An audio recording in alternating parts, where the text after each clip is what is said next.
All right, welcome everybody. You're listening to Masterminds Monday on Enlightenment and Transformation Radio. I'm one of your hosts, Phylecia Tarael-ANU, and we are also here with our other host, Brother Damon Rawls. Greetings. Greetings, greetings. Welcome back, because I know we missed you last week. Yes, I'm back. Sorry. Yeah.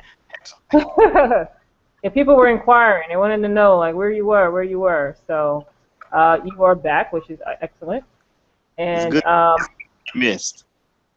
Yes, definitely. It's always great too to have two of us, here at the same time. So I'm happy to have you back as well. So again, if you've been following, again, you're listening to Masterminds Monday on Enlightenment Transformation, and again, we are just transitioning off of Blog Talk Radio. So this is something that's a little different because, if you followed us on Blog Talk Radio, there were lots of glitches. There's not as much flexibility. We can do a lot more on YouTube. So this is broadcasting on our Google Plus page, which is called Enlightenment Transformation. But our shows are broadcasting live via a Google Hangout webinar. So, you can watch us on YouTube. You can watch us right here at the Google Plus Hangout. And, if you have any questions or comments, you can also send your questions here by clicking on your Q&A button. So it's interactive. Again, it's still live. And we've been carrying on a bit of a theme for the past few weeks, and we are highlighting Africans of economic achievement. But before we get into our topic tonight, I just want to make a few announcements. Again, in terms of events, we are having webinars again every single month, as we've been announcing. And the next one is on October 12th from 7 to 9 p.m., and it's called The Magic of Essential Oils. And that's 7 to 9 Eastern Standard Time. And similar to the past webinar on herbs, spiritual gifts of herbs, here with the oils is a similar theme where you'll learn how to, effectively make use of essential oils when it comes to your spiritual practices. So again, if you are in the spiritual community and you do rituals, or you just like to have a spiritual environment in your home, sometimes we don't know what all the meaning is behind some of these tools that we work with. So these webinars are really going to help you to get insight into that. So definitely come and check it out, and you can RSVP to that on inonation.org/events. So just check that out often because all of our events will be there. Also in terms of readings, I do a lot of readings as well, in addition to Chief. So I do the Life Path reading, and I recently created the new one, which is the Mini Life Path reading. So that's just a little bit of a tweak to the existing one. It's a little bit more economical, so I'm trying to make it more accessible to everybody. And again, it's a very intuitive, in-depth reading that gives you a lot of insight to your pathways to power. So if you have some challenges, you want to know what your purpose is, who some of your allies are in terms of the animal guides, this is an excellent reading for that. So you can also schedule your readings at the alphaomegastore.com, which I wanted to also highlight, of course. Definitely come out to the alphaomegastore.com because we have pretty much everything we have that you can purchase. You can get that at Alpha Omega Store. That's like our centralized store for ANU, the world of ANU. And, right now we have a shipping deal where you get free shipping on domestic orders over $75. So that's great savings, especially if you order over a certain amount. And, of course, we highlight, we have hard-to-find products like Dragon's Blood, black candles, Osun, Ogun pots, Egun candles, crystals, herbs, stuff like that. So again, we're like your one-stop shop for all of your, spiritual and self-development needs. And while we do add new products every month, our aim is not necessarily to source, 1,001 products. Our aim is to source quality and hard-to-find products for your spiritual and self-development needs. However, we are also open to hearing from you, so let us know what you are looking for, and we may be able to, make it available for you at our store. So again, just check us out at alphaomegastore.com, and just click on Contact Us there, and you can let us know, what you're looking for, as well as any thoughts or comments that you have in general. So again, we would love to hear from you. So go to alphaomegastore.com. So again, tonight we are going to highlight a very, very prominent entrepreneur in our history, and his name is A.G. Gatson. So Brother Damon, did you want to lead us into tonight's topic? Yes, I can. Cause so with excitement, I bring to you all AG Gatson. So this is my dude. This is my guy. Um, I've never met him. This guy died years ago, but his nickname is the Black Titan. And I'm sure most people, 9 out of 10 people, have not heard of this guy. But he was a significant business person for many, many years. I mean, he was born in the 1800s, late 1800s. And so he was around forever. But this guy was from Birmingham, Alabama. Well, right outside of Birmingham, Alabama, like small town, but moved to Alabama. And just some of the businesses that he owned. He owned a radio station. He had a funeral home. He had a business school. He had a construction company. He did catering. He actually was in the beverage business for many, many years, competing with Coke and Pepsi and those guys in the early beverage days. This guy was the man.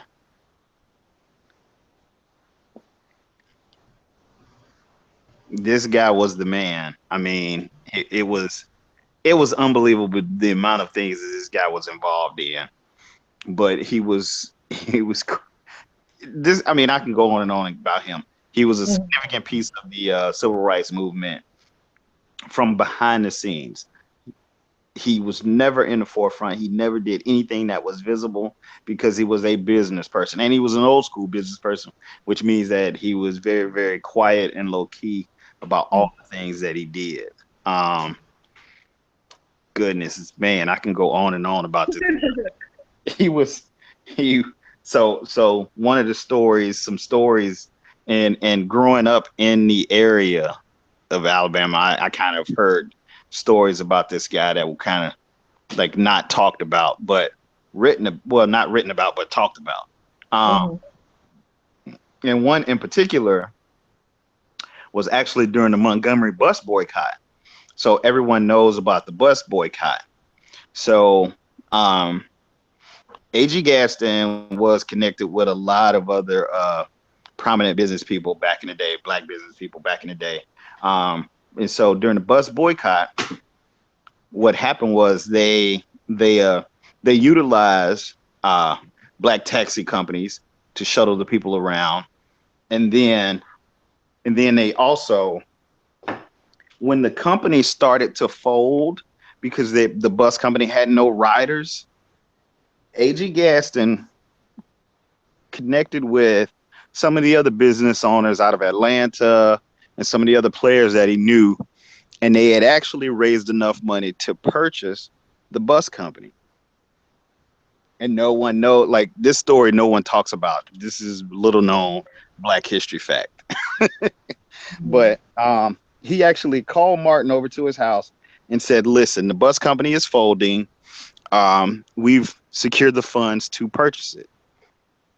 And he said, once we purchase this bus company, then we can end the strike, and there will be no problems with where people ride because we will own the bus company.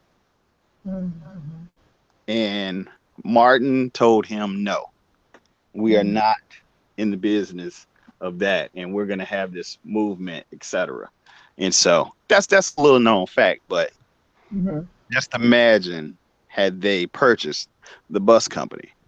Yeah. You know, so that's one, a testament to the business community, and that is an example of what the business community can do when it's focused on the right things, and how important it is to have a business segment. You know, it's cool to be a social warrior, but you can't have a movement if you don't have money. Exactly. So that's what kind of resonated with me. But go ahead. I don't want to cut you off. No, and I was gonna say, and if your money is not tied up in a job where you can't be a problem, you know, a lot of times, a lot of people back in the day when things were happening, you know, they would speak out against it. But if you've got a job and your boss walked in and said, you can't go to this march, or you better not speak out about this matter, or else you're fired. Mm-hmm. You know, what are you gonna do? You gotta Mm-hmm. feed your family. So, you know, it becomes a problem. Yeah. You know, so that's just one story about him. I mean, I got a bunch of them. I'm not gonna hog it, so I'll let you jump in, but I got stories. I got stories about this guy because he was the man. I mean, Mm-hmm. he was the man. The president during the 60s would fly him out. He was a part of the president's business council. The president would fly the jet out to his house, and Mm-hmm. this country black man in the 60s fly the presidential jet to his house, I know. Oh, pick him up, and have him sent back to the White House to discuss business matters for the country. wow. That's awesome. So don't sleep on the South. Things are happening down there, huh? Things have always been happening down I know. You tease. But here. you know, what stood out to me with his story, and again, his full name is author George Gatson, and he's transitioned. So unlike the other entrepreneurs we've highlighted, you know, they're still alive. This gentleman, he's transitioned, and he died at 103 years old. So he had a long, long life, which I thought was very interesting. What I also thought was interesting is that I wanted to, of course, share was that his legacy is still carried on. Like, he still has his companies that are still fully functioning. So he created several companies like Brother Damon shared, and one of which is a construction enterprise called AG Gatson. And that provides services like, of course, construction, engineering, and consulting. And, you know, his protege he took over the company after he transitioned, and he's still carrying on his mission. And this just seems like it's just a very basic, straightforward mission. You know, they, you know, pride themselves in identifying clients' problems and needs, developing solutions, and implementing those solutions. But through the quality, service, and continued development of their people. So pretty much he hires our community, our people. So I thought that that was something that really resonated with me because, I mean, like you said, he was a billionaire, you know, when he was living, and I just was ecstatic when I was hearing that. Wow, you know, when I hear people that are building things, I love it, you know, and I just thought that that's one of the needed skills that are essential for just building communities, like literally. You know, like how we all hear about everyone talking about being self-sufficient and building. And like you said, you know, you can have that warrior scholar mindset, but you still need that business background to sustain a community. And that also includes building the actual homes. You know, so when I see black-owned construction companies, I just love it. I had a friend growing up whose her father or her stepfather, he owned his own construction company. And I've seen them transition from, you know, we were kids. So first she lived in the projects, and her mother was amazing at, you know, styling. So that was still a fabulous home in the projects. I mean, it was styled to the T. You know, she had this amazing talent for designing, coupled with her husband who was a construction. Now, can you imagine what their house looked like when they actually built their own home? So when she built that house, talking about I was there all the time. I mean, when her father built that house, and he built several for his family, you know, and this is just within a local small community. And they weren't gigantic homes, but they were just very modest, but very stylish and just beautiful homes in a nice suburban neighborhood. And they built that, you know, for themselves and their family. So I just thought that that was amazing. So hearing his story, I'm just like, these are skills that you actually need, you know. So again, if we're going to talk about being self-sufficient, having our own communities, we need necessary skill sets and talents like this to sustain it. and he's doing that, and he's employing our own people. And you know, it takes me back to reading when we did the show on The Millionaire Next Door, and how they gave advice on rearing and molding the minds of your children so that they can become millionaires. And there were two pieces of advice I thought was excellent. One was, of course, walk your talk, as opposed to the common way, you know, we may have experienced growing up, which is the do as I say, not as I do, you know, model that it creates confusion and conflict in the mind. It's like, you said don't do this, but you're doing it, so I'm confused. Where they're saying, you know, model exactly what you say so the child knows, okay, dad says this and dad lives this, so I'm going to aspire to be like dad and carry, you know, those have that same character. The second thing was also that they advised to prepare your children for viable occupations that are needed within the community and in demand, and of course that will of course help them to accumulate wealth. So again, the parents in The Millionaire Next Door, that book, they would ask their accountants and their lawyers, etc., you know, what they thought about, you know, whatever occupation, because their child was interested in pursuing that particular occupation.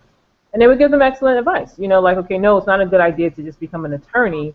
However, you may want to go into a niche market like an estate attorney or a tax attorney because it's not as saturated and it can still make a very good living, blah, blah, blah, blah. You know, so I thought that that was key, where it wasn't just like, you know, they just let their kids kind of just play video games and just have fun and spoil them with the wealth. They were grooming their minds and preparing their futures for wealth. So I think this story kind of makes me think about that, where I think we should do the same thing. You know, take an accounting of what our children have an affinity for, you know, in terms of course, their natural talents and skills, because if they don't have the skills to do something, you can't turn them into that unless you groom them for it. But also take an accounting for what your community needs in order to become, of course, self-sufficient.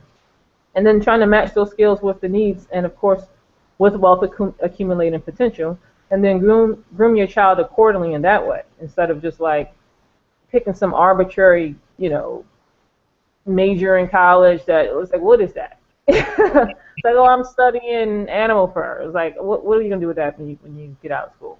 Like, find something that actually can turn into something. And then, of course, I feel like children should be groomed for contributing to the home economy very early on. So I'm not saying that go out and get a job and help pay rent. I'm talking about, you know, like, for instance, like, I don't understand when I hear some women with teenage children complaining about how much they have to do around the house. And I'm like, what are you talking about? It's like you have a full-bodied enabled teenage child in the house. Like, what are you talking about? It should be much easier if you have an extra person to help you. So assuming, you know, without having a conversation, I'm just looking at it like, oh, you have a roommate that can help, you know, with the exception of paying the mortgage, of course, and the rent. They should be contributing to the upkeep of the home. You know, boys should know how to fix things and build things, and girls should know how to, you know, do the domestics and the health, you know, at the same level as you, if not better. You know, and this is how they start developing those basic skills that are needed to, you know, aspire to building a self-sustained community. You know, we need construction workers. We need to help actually build the homes. We need supermarkets. They can build the supermarkets. You know, we need farmers to grow the food. We need women, men that know how to cultivate food. We need plumbers, electricians. So these are like professions and skills that I feel that are essential and needed. And when I see them, because they're just so different from the average what we think of wealthy black people, we think of entertainers. Like, you know, like we said before, you know, we need other skills, and we need to kind of, you know, push that to our children. You know, instead of letting them sit around and play video games all day, and then, you know, be proud, oh, he graduated high school, he's going to college, and it's like, okay, well, what is he going to do? What is that going to turn into? Yeah. You know, so I thought that was something that resonated with me, because it just took me back to my friend, you know, we were in grade school. You know, her father was a construction worker, and he owned his own home, and he built about 3 or 4 homes for their family. And it was just a beautiful thing to me when I was growing up. So this story just really brought me back to that, and it just made me think of how much is needed, you know, in our community. Yeah, absolutely. I mean, I think, you know, I agree with you 100%. And I think we forget that most of the time we forget there has to be certain classes in a working environment or tribe or neighborhood or city, right? You've got to have, the politicians. Mhm. You've got to have the business people. You've got to have the civic minded people. You've got to have the warrior class Mhm. where all they do is go out to war and protect everybody else. And Mhm. everybody is built for a certain piece of that. You've got, domestics, and there's nothing wrong with all of those pieces, but we got to have those pieces. And or you have what you have today as a world full of consumers Yeah, and no exactly. and no producers. You have Mhm. no producers. Like, and we don't design producers. We design, and I'm saying design like in the way that we raise our children through social engineering. We Mhm. design consumers. Mhm. No one is taught to uh to give and to produce. Mhm. Not something that people talk about today. So, but we've got to get back to that. We've got to get back to discussing men, especially boys and men, not being consumers. They are. It is absurd the amount of consumption that men have at this point, and most of them are soft, and that's why they're soft, because they're consumers. They can't Mhm. build. They can't build. They don't know what that is. Mhm. Um, and it's funny. I tell a story just about me. One time, my uncle's a construction worker. He Yeah. owns a construction company, Yeah. and I decided one summer to work with him. And we were tearing down a building, and we were just tearing down a small shed. And I was swinging the uh, the sledgehammer wrong, and I I can build things, but I'm not a construction. Like, I can't construct, but Mhm. I can work with my hands. I can fix cars and stuff like that. I can do those type of things. I can fix engines. Just certain skills I just don't have. And it's funny. My uncle turns to me. He said, "You need to stay in the office. You are designed for business, but for the Mhm. other side of business, and that's okay, right? That's okay. But but being out there in the world working with him, that let me know.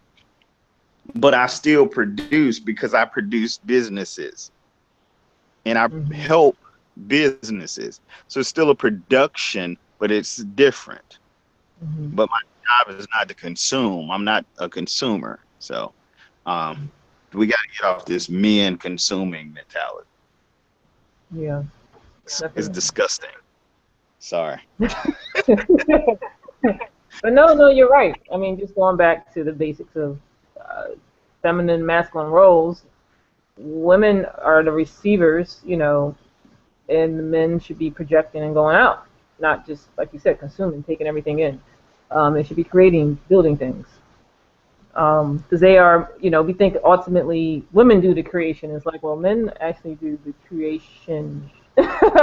They go out and project this thing that, they gave us a seed. Now they take it, we take it, and we present back their thoughts, what they want us to create. So they're very, very, very part of the creation process.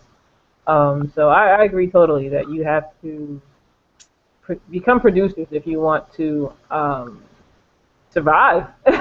Because I mean, the economy. I'm just going back to just work environments where layoffs were like crazy. People that were just so content with having like quote unquote job security, and it was just like departments where they never had a layoff, they were having layoffs, and it was just like, wait, what's going on?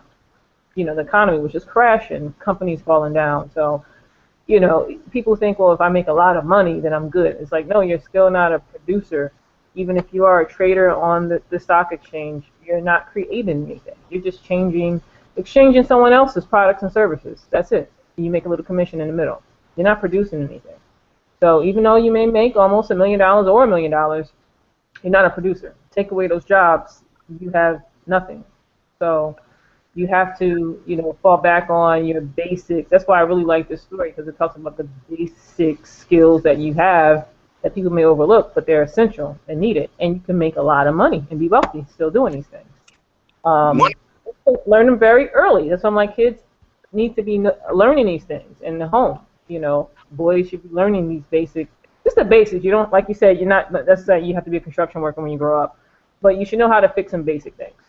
And especially when it comes to like dating, women will be completely turned off. It's like you can't even put an AC in the window. It's like you need to know how to do some basic type of like manly things in terms of the home, or just women don't do construction work. So I mean, some do, but ideally men do.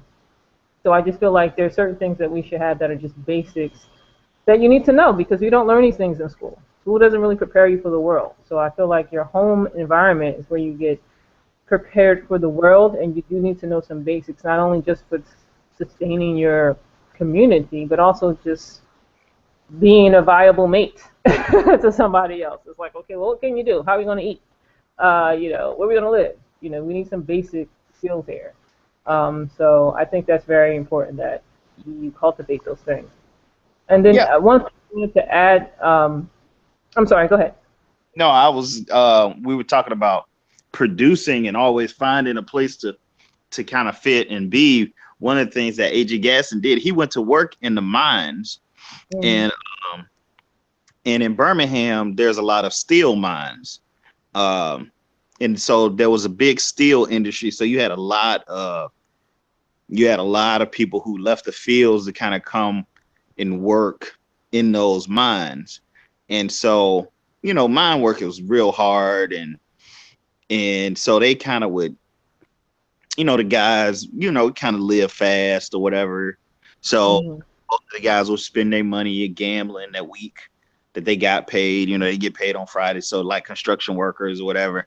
So, but one thing that he found, his mom was a caterer. And so she could cook really, really good. And so one thing he did is he noticed the guys were like, once they gambled their money away on Friday, they would be hard up for food the next few days. So he had his mom make extra food, and he would package it, and he would sell food to the guys, to his coworkers. And that was one. Yeah. And so, because he wasn't one of those drinking partier kind of guys, so he would sell it on credit. And so on Fridays, them dudes, when they got their check, he was one of the people that they paid, and then so he was making money, but he was working in the mines with these guys. So you just talk about looking at and being a producer and finding a way to make money in even a harsh environment. There's business everywhere. Just look around. There's business everywhere. So that was just one story I just threw out that's in his autobiography too, that I thought would be cool to bring up. No, yeah, that's great. One more thing I wanted to share was a quote of his that I thought was very powerful. And he says, "I never went into anything with the idea of making money. I thought of doing something, and it would just come up making money. I never thought of trying to get rich." So I thought that was powerful. I love this advice because, it was similar advice that was given to me when I was like working in finance and struggling early in my career to make like a decent living. You're fresh out of college and the school loans and all this debt is like, oh my God, I don't make any money. Like, when's the money going to come?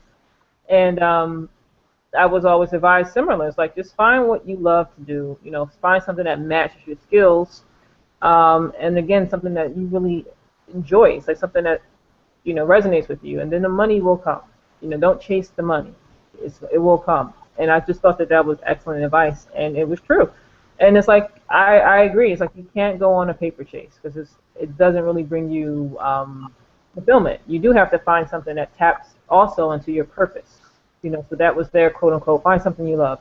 I'm more along the lines, find something that taps into your purpose. Because when you do that, not only will the money come, but peace and fulfillment will also come.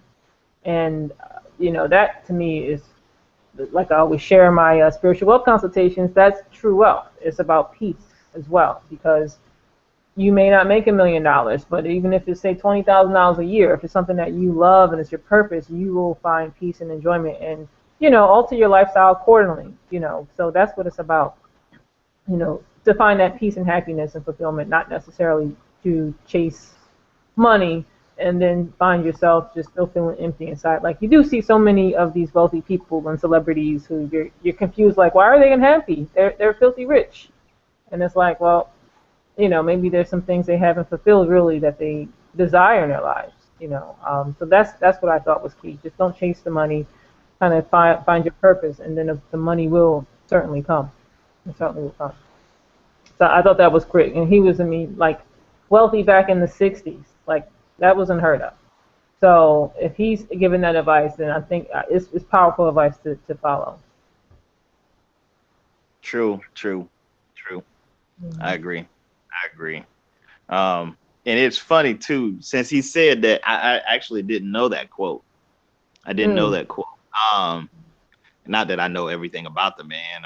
But that's my dude. But I didn't know that quote. But that's interesting because one of his businesses, which was his funeral home, I remember him talking about why he created it. And his statement was that he wanted Black people to be buried with honor and respect. Mm-hmm. And so the way he designed the funeral home company is that, like, when you passed, he would send 4 or 5 limos to your house. Like, it was a show, and it was a magnificent show. But it's interesting that when you think about the quote that he said, it goes along to that, because he created a show and he wanted Black people to be buried with honor and respect. And so he would bring out the limos and flowers and all this stuff. It made more people come to him, not because he was making money, but because he was fulfilling them being buried, or their loved ones being buried with honor and respect. Mm-hmm. Mm-hmm. And it's deep when you think about it that way, So, and that's why he had the largest funeral home company there was around that time. Mm-hmm. So, interesting. So I'll ask you, what do you think he was spiritually in terms of like an Orisha? That's a good question. Mm-hmm. I get because he was a kind of hard character. Like, he was very focused and very driven, and he would knock down like big obstacles. I kind of got a bit of an Ogun from him. Okay. Because he never stopped. Like, I'm thinking back through the stories and through his, like, he never stopped working ever. Ever. Even in his trips to Paris and stuff with his wife, he would be analyzing and working in other countries, seeing what he could bring back to the States. Mm-hmm. So I think an Ogun, because he wasn't showy. Like, he wasn't about the show. Okay. He was more about the work Mm-hmm. Mm-hmm. than the show. You know what I'm saying? So, interesting. Yeah, I think that sounds, yeah. From the two stories, I'm getting Ogun and Oya. So I'm like a little Oya only because of his role within like owning the burial company. Like, she helps us, Mm. our ancestors transition Yeah. to the other world. So, and I thought since he made that such a big, important deal, I'm like, okay, that sounds like a little bit of a, oh yeah, energy a little bit. Um, but the business side strongly sounded like Ogun. I was like, and when he was saying even his wife had to pay for, advertising on the show, I'm like, he's like a strong businessman. He's not playing. So I'm like, okay, that sounds like an Ogun energy. Like he was very strategic in terms of all his like a hustler, that workaholic, Ogun works nonstop.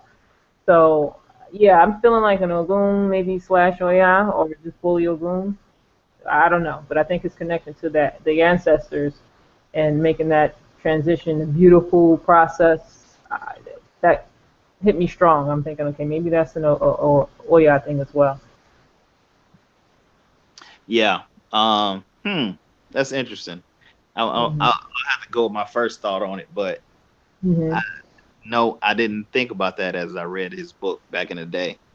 Okay. I'd have to read it again and go through it again and see what I pick up now, Hmm. knowing kind of differently.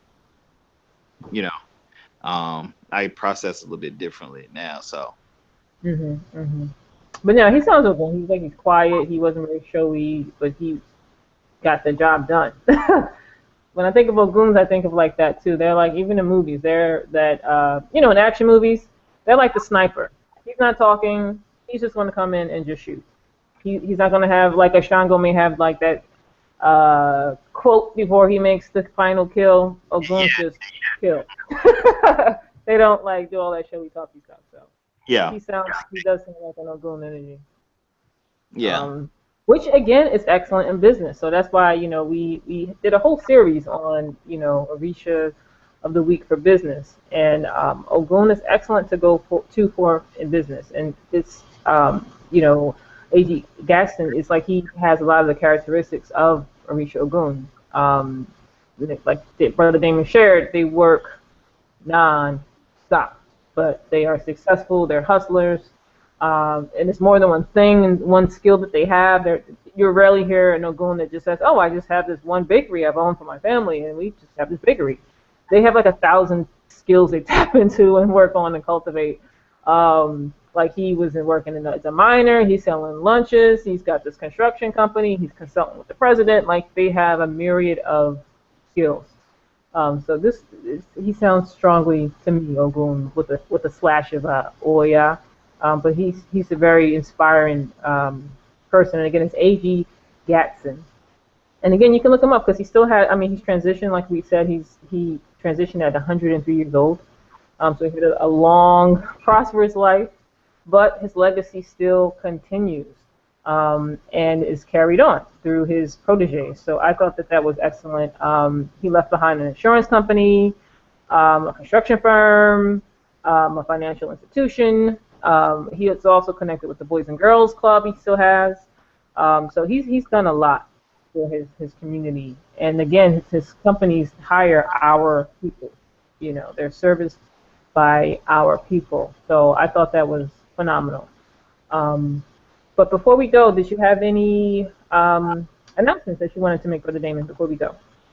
yeah. We've got a business breakthrough program going on, and it's growing strong. We're seeing a lot of success from a lot of companies. So, if you're ready to kill your comfort zone and tired of being tired and ready to take your life to the next level and optimize kind of your life and what you're doing or your business, even if you want to kind of optimize your life, this program can help. So just reach out to me, Damon at damonrawls.com, and we could definitely help. We can definitely help, and we can have a little talk and see what we can do to get you to the next level. But a lot of people are in that program right now, and so it's crazy busy time for us. Um, but gotta always make time for the show when I'm not when I We're when I'm, grateful. yes, Very when I'm grateful. not traveling, we're gonna make time for the show. But the program is really happening, and so if you're ready to optimize your life and take it to the next level, optimize your business and take it to the next level, then definitely reach out to us, and that's what we got going on. So Beautiful, beautiful. And again, that is our show. Again, you're listening to Masterminds Monday. And again, make sure you check out our upcoming events. The next one, again, is Magic of Essential Oils, October 12th from 7 to 9 p.m. Eastern Standard Time. You can schedule that, RSVP for that, at inonation.org/events. Definitely come out to the alphaomegastore.com. That is our centralized store for all of our products and services. Of course, our classes are on sedulohouse.com, so definitely go there for our classes. And our readings, again, we just highlighted a few new readings that we have out. The mini life path reading is a new one, so definitely check it out at the alphaomegastore.com. Just go to spiritual services, and you'll see our reading options there. And again, we're here every Monday from 9 p.m. On Mondays. You can catch Anu Asako on Wednesdays at 3 p.m. Eastern Standard Time. And then Thursdays, we have Thunderground Thursdays, 9 p.m. Eastern Standard. And Foundational Fridays, same thing, 9 p.m. And then on Sunday, we have Chief Speaks, which is 11 a.m. to 1 p.m. Eastern Standard Time. And these are all live shows now. So definitely check us out. Interact, leave your questions or comments. We get back to your comments on YouTube. And we look forward to seeing you next week. Peace. peace. Peace.